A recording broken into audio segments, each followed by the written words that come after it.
नमो भगवते वासुदेवाय नमः। जय श्री हरि। दोस्तों, बृहस्पतिवार के व्रत के पूजन से स्त्री पुरुष और बृहस्पति देव की अनुकंपा से धन संपत्ति का अपार लाभ होता है। परिवार में सुख तथा शांति रहती है। स्त्रियों के लिए बृहस्पतिवार का व्रत बहुत ही शुभ फल देने वाला है।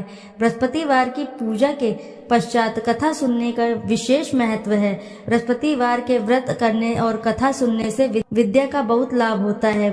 बृहस्पतिवार का नियमित व्रत रखने वाली स्त्री की सभी मनोकामनाएं पूर्ण होती हैं।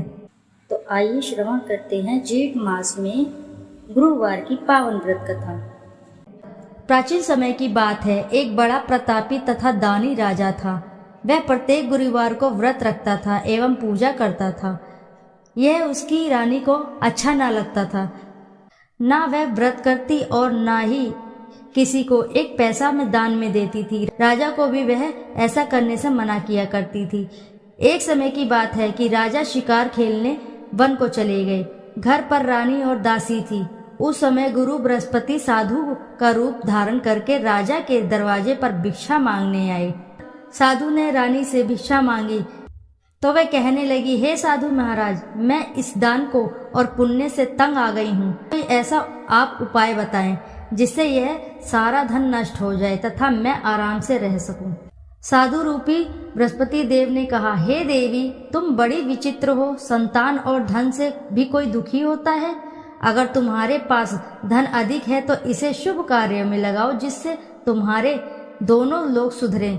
परंतु साधु की इन बात से रानी खुश नहीं हुई। उसने कहा, मुझे ऐसे धन की आवश्यकता नहीं जिसे मैं अन्य लोगों को दान दूं तथा जिसको संभालने में ही मेरा सारा समय नष्ट हो जाए। साधु ने कहा, यदि तुम्हारी ऐसी ही इच्छा है तो जैसा मैं तुम्हें बताता हूँ तुम वैसा ही करना। बृहस्पतिवार के दिन घर को गोबर से लीपना, अपने केशों को पीली मिट्टी से धोना, केशों को धोते समय स्नान करना, राजा से हजामत बनाने को कहना, भोजन में मांस वगैरह खाना, कपड़ा धोबी के यहाँ धुलने के डालना। इस प्रकार 7 बृहस्पतिवार करने से तुम्हारा सब धन नष्ट हो जाएगा। इतना कहकर साधु बने बृहस्पति देव अंतर्धान हो गए।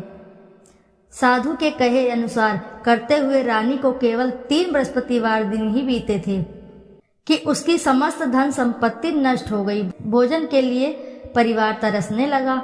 एक दिन राजा रानी से बोला, हे रानी, तुम यहीं रहो, मैं दूसरे देश को जाता हूँ क्योंकि यहाँ पर मुझे सभी जानते हैं, इसलिए मैं यहाँ पर कोई छोटा कार्य नहीं कर सकता। ऐसा कहकर राजा परदेश चला गया।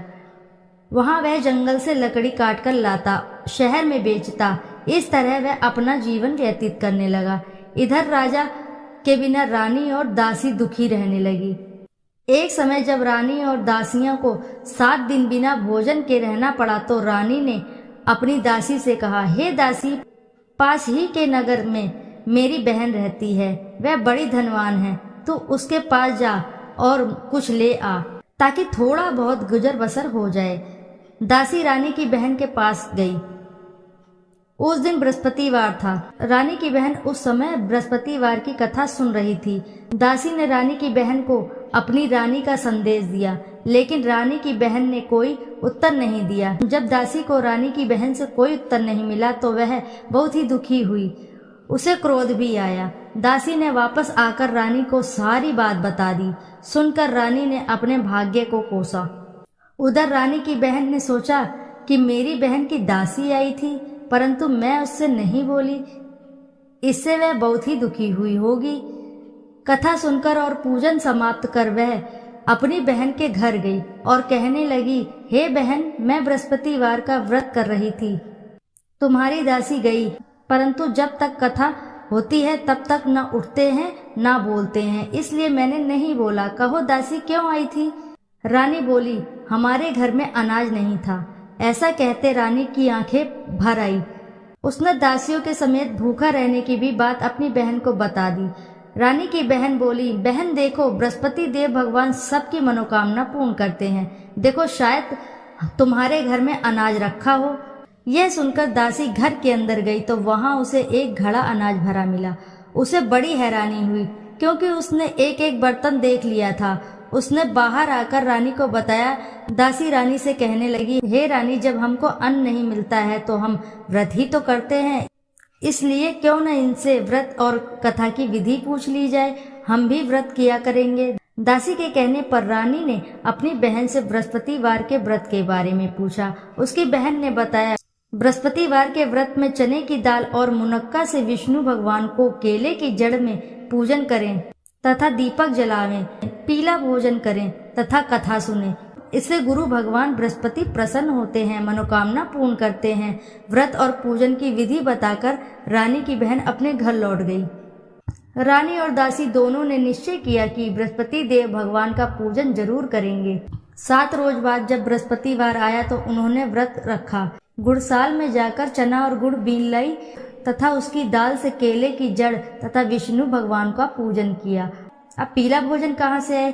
दोनों बड़ी ही दुखी हुई, परंतु उन्होंने व्रत किया था, इसलिए बृहस्पति देव भगवान प्रसन्न थे। एक साधारण व्यक्ति के रूप में वे 2 थालों में सुंदर पीला फूल लेकर आए और दासी को देकर बोले, हे दासी, यह भोजन तुम्हारे लिए है, तुम्हारी रानी के लिए है, इसे तुम दोनों ग्रहण करना। दासी भोजन पाकर बहुत ही प्रसन्न हुई। उसने रानी को सारी बात बताई। उसके बाद वे प्रत्येक बृहस्पतिवार को गुरु भगवान का व्रत और पूजन करने लगी। बृहस्पति भगवान की कृपा से उनके पास फिर से धन हो गया, परंतु फिर रानी पहले की तरह आलस्य करने लगी। तब दासी बोली, देखो रानी, तुम पहले भी इस प्रकार का आलस्य करती थी। तुम्हें धन के रखने में कष्ट होता है, इस कारण सभी धन नष्ट हो गया। अब गुरु भगवान की कृपा से धन मिला है तो फिर भी तुम्हें आलस्य आ रहा है। बड़ी मुसीबतों के बाद हमने यह धन पाया है, इसलिए हमें दान पुण्य करना चाहिए। अब तुम भूखे मनुष्य को भोजन कराओ, प्याऊ लगवाओ, ब्राह्मणों को दान दो, कुआं, तालाब, बावड़ी आदि का निर्माण करवाओ, मंदिर पाठशाला बनवाकर ज्ञान दान दो, कुंवारी कन्याओं का विवाह करवाओ, अर्थात धन को शुभ कार्यों में खर्च करो, जिससे तुम्हारे कुल का यश बढ़े और स्वर्ग प्राप्त हो और पितृ प्रसन्न हो। दासी की यह बात सुनकर रानी शुभ कर्म में लग गई। उसका यश फैलने लगा। एक दिन रानी और दासी आपस में विचार करने लगी कि ना जाने राजा किस दशा में होंगे। उनकी कोई खोज खबर भी नहीं मिली। उन्होंने श्रद्धा पूर्वक गुरु बृहस्पति भगवान से प्रार्थना की कि राजा जहाँ भी हों शीघ्र वापस आ जाएं। उधर राजा परदेश में बहुत दुखी रहने लगा। वह प्रतिदिन जंगल से लकड़ी बीन कर लाता और उसे शहर में बेचकर अपने दुखी जीवन को बड़ी कठिनता से व्यतीत करता। एक दिन दुखी हो अपनी पुरानी बातों को याद करके वह रोने लगा और उदास हो गया। उसी समय राजा के पास बृहस्पति देव साधु के वेश में आकर बोले, हे लकड़हारे, तुम इस सुनसान जंगल में किस चिंता में बैठे हो, मुझे बतलाओ। यह सुन राजा के नेत्रों में जल भर आया। साधु की वंदना कर राजा ने अपनी संपूर्ण कहानी सुना दी। महात्मा दयालु होते हैं। वे राजा से बोले, हे राजा, तुम्हारी पत्नी ने बृहस्पति देव के प्रति अपराध किया था, जिसके कारण तुम्हारी यह दशा हुई। अब तुम किसी प्रकार की चिंता मत करो, भगवान तुम्हें पहले से अधिक धन देंगे। देखो, तुम्हारी पत्नी ने बृहस्पतिवार का व्रत प्रारंभ कर दिया है। अब तुम भी बृहस्पतिवार का व्रत करके चने की दाल व गुड़ जल के लोटे में डालकर केले का पूजन करो। फिर कथा कहो या सुनो, भगवान तुम्हारी सब मनोकामनाओं को पूर्ण करेंगे। साधु की इस बात को सुनकर राजा बोला, हे प्रभु, लकड़ी बेचकर तो इतना पैसा भी नहीं बचता जिससे भोजन करने के उपरांत कुछ बचा सकूं। मैंने रात्रि में अपनी रानी को व्याकुल देखा। मेरे पास कोई साधन नहीं है जिससे इसका समाचार जान सकूं। फिर मैं बृहस्पति देव की क्या कहानी कहूँ, यह भी मुझको मालूम नहीं। साधु ने कहा, हे राजा, मन में बृहस्पति भगवान के पूजन व्रत का निश्चित करो, वे स्वयं तुम्हारे लिए कोई राह बना देंगे। बृहस्पतिवार के दिन तुम रोजाना की तरह लकड़ियां लेकर शहर में जाना। तुम्हें रोज से दुगना धन प्राप्त होगा, जिससे तुम भली भांति भोजन कर लोगे तथा बृहस्पति देव की पूजा का सामान भी आ जाएगा। जो तुमने बृहस्पतिवार की कहानी के बारे में पूछा है वह इस प्रकार है। प्राचीन काल में एक बहुत ही निर्धन ब्राह्मण था। उसके पास कोई संतान नहीं थी। वह नित्य ही पूजा पाठ करता। उसकी स्त्री न स्नान करती और न ही किसी देवता का पूजन करती। इस कारण ब्राह्मण देवता बहुत दुखी रहते थे। भगवान की कृपा से ब्राह्मण के यहाँ एक कन्या उत्पन्न हुई। कन्या बड़ी होने लगी। प्रातः स्नान करके वह भगवान विष्णु का जप करती, बृहस्पतिवार का व्रत भी करने लगी। पूजा पाठ समाप्त कर वह पाठशाला जाती तो अपनी मुट्ठी में जौ भर कर ले जाती और पाठशाला जाने के मार्ग में डालती जाती। लौटते समय वह जौ स्वर्ण के हो जाते तो उनको बीन कर घर ले आती। एक दिन वह बालिका सूप में उन सोने के जौ को फटकार कर साफ कर रही थी कि तभी उसकी माँ ने देख लिया और कहा, हे बेटी, सोने की जौ को फटकने के लिए सोने का सूप भी तो होना चाहिए। दूसरे दिन गुरुवार था। कन्या ने व्रत रखा और बृहस्पति देव के सोने का सूप देने की प्रार्थना की। बृहस्पति देव ने उसकी प्रार्थना स्वीकार कर ली। रोजाना की तरह वह कन्या जौ फैलाती हुई पाठशाला चली गई। पाठशाला से लौटकर जब वह जौ बीन रही थी तब बृहस्पति देव की कृपा से उसे सोने का सूप मिला। उसे वह घर ले आई और उससे वह जौ साफ करने लगी, परंतु उसकी माँ का वही ढंग रहा। एक दिन की बात है, कन्या सोने के सूप में जौ साफ कर रही थी। उस समय उस नगर का राजकुमार वहां से निकला। कन्या के रूप को देखकर वह मोहित हो गया। राजमहल आकर वह भोजन तथा जल त्याग कर उदास होकर लेट गया। राजा को जब राजकुमार द्वारा अन्न जल त्यागने का समाचार ज्ञात हुआ तो अपने मंत्रियों के साथ वह अपने पुत्र के पास गया और कारण पूछा। राजकुमार ने राजा को उस लड़की का घर पता बताया। मंत्री उस लड़की के घर गया। मंत्री ने ब्राह्मण के समक्ष राजा की ओर से निवेदन किया। कुछ ही दिन बाद ब्राह्मण की कन्या का विवाह राजकुमार के साथ संपन्न हो गया। कन्या के घर से जाते ही ब्राह्मण के घर में पहले की भांति गरीबी का निवास हो गया। एक दिन दुखी होकर ब्राह्मण अपनी पुत्री से मिलने गए। बेटी ने पिता को अवस्थ अकोल देखा और अपनी माँ का समाचार पूछा। ब्राह्मण ने सभी हाल कह सुनाया। कन्या ने बहुत सा धन देकर अपने पिता को विदा कर दिया, लेकिन कुछ ही दिन बाद फिर वही हाल हो गया। ब्राह्मण फिर अपनी कन्या के पास गया और सभी हाल कहा तो पुत्री बोली, हे पिता, आप माताजी को यहाँ ले आओ, मैं उन्हें ये विधि बता दूंगी जिससे गरीबी दूर हो जाए। ब्राह्मण देवता अपनी स्त्री को साथ लेकर अपनी पुत्री के पास राजमहल पहुँचे तो पुत्री अपनी माँ को समझाने लगी, हे माँ, तुम प्रातः काल स्नान आदि करके विष्णु भगवान का पूजन करो, तब सब दरिद्रता दूर हो जाएगी। परंतु उसकी माँ ने उसकी एक भी बात ना मानी। वह प्रातः काल उठकर अपनी पुत्री का बचा जूठन खा लेती थी। एक दिन उसकी पुत्री को बहुत गुस्सा आया। उसने अपनी माँ को एक कोठरी में बंद कर दिया। प्रातः उसे स्नान आदि करा के पूजा पाठ करवाया तो उसकी माँ की बुद्धि ठीक हो गई। इसके बाद वह नियम से पूजा पाठ करने और प्रत्येक बृहस्पतिवार को व्रत रखने लगी। इस व्रत के प्रभाव से मृत्यु के बाद वह स्वर्ग को गई। वह ब्राह्मण भी सुखपूर्वक इस लोक का सुख भोग कर स्वर्ग को प्राप्त हुआ। इस तरह कहानी कहकर साधु देवता वहां से लोप हो गए। धीरे धीरे समय व्यतीत होने पर फिर बृहस्पतिवार का दिन आया। राजा जंगल से लकड़ी काटकर शहर में बेचने गया। उसे उस दिन और दिनों से अधिक धन मिला। राजा ने चने गुड़ आदि लाकर बृहस्पतिवार का व्रत किया। उस दिन उसके सभी क्लेश दूर हुए। परंतु जब अगले दिन गुरुवार का दिन आया तब बृहस्पतिवार का व्रत करना भूल गया। इस कारण बृहस्पति भगवान नाराज हो गए। उस दिन उस नगर के राजा ने विशाल यज्ञ का आयोजन किया था। अपने समस्त राज्य में घोषणा करवा दी थी कि सभी मेरे यहाँ भोजन करके आएंगे, किसी के घर चूल्हा नहीं जलेगा। इस आज्ञा को जो नहीं मानेगा उसको फांसी दे दी जाएगी।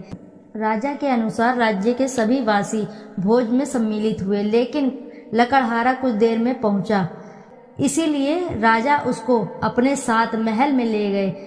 राजा लकड़हारे को भोजन करा रहे थे तो रानी की दृष्टि उस खूंटी पर पड़ी जिस पर उसका हार लटका हुआ था। उसे हार खूंटी पर लटका दिखाई ही नहीं दिया। रानी को निश्चय हो गया कि मेरा हार इस लकड़हारे ने चुरा लिया है। उसी समय सैनिक बुलवाकर उसको जेल में डलवा दिया। लकड़हारा जेल में विचार करने लगा कि न जाने कौन से पूर्ण जन्म के कर्म मुझे यह दुख प्राप्त हुआ। जंगल में मिले साधु को याद करने लगा। तत्काल बृहस्पति देव साधु के रूप में प्रकट हो गए और कहने लगे, अरे मूर्ख, तूने बृहस्पति देवता की कथा नहीं की, इसी कारण तुझे दुख प्राप्त हुआ। अब चिंता मत कर। बृहस्पतिवार के दिन जेल खाने के दरवाजे पर तुझे 4 पैसे जड़े मिलेंगे। उनसे तू बृहस्पति की पूजा करना तो तेरे सभी कष्ट दूर हो जाएंगे। अगले बृहस्पतिवार उसे जेल के द्वार पर 4 पैसे मिले। राजा ने पूजा का सामान मंगवाकर कथा कही और प्रसाद बांटा। उसी रात्रि में बृहस्पति देव ने उस नगर के राजा को स्वप्न में कहा, हे राजा, तूने जिसे जेल में बंद किया है उसे कल छोड़ देना, वह निर्दोष है। राजा प्रातःकाल उठा और खूंटी पर हाथ टंगा देखकर लकड़हारे को बुलाकर क्षमा मांगी तथा राजा के योग्य सुंदर वस्त्र और आभूषण भेंट कर उसे विदा किया।